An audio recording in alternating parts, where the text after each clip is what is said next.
PiMax is a loudness maximizer, which is another way of saying it's a soft clipper with an emphasis on mostly transparent or subtle saturation, allowing you to raise the volume and perceived loudness of your music. You're likely familiar with Sonic's inflator, which on the surface looks similar. However, the inflator has a notable drawback. It introduces aliasing due to the lack of oversampling. PiMax offers a similar algorithm to the inflator, but with more control and customization. It also improves on the concept with better saturation types, oversampling options, and a linear phase mode. Here's an A/B.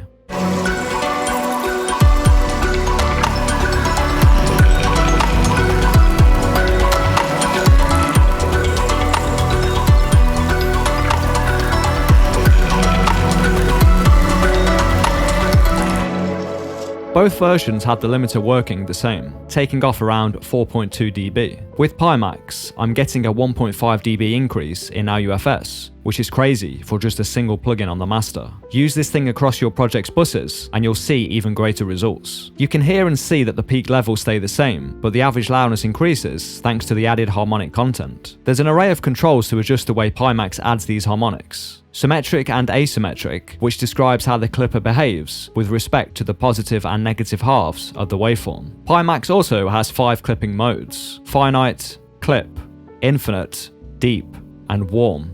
Infinite is my favorite. The curve control allows for further customization over the saturation response, with the positive side providing warmer, more compressed saturation, and the negative side yielding a saturation curve that amplifies loud signals while attenuating quieter ones. There's also a multiband mode with up to 4 frequency bands with full control of the crossovers. If you'd like to hear what PiMax is adding to the signal, access the Delta mode by Alt/Option clicking the mix knob. The manual covers all of the geeky stuff and is well worth the read to understand what's happening under the hood. And no, this video isn't sponsored. The plugin costs $25, never goes on sale, and as far as I can tell, is developed by a single person.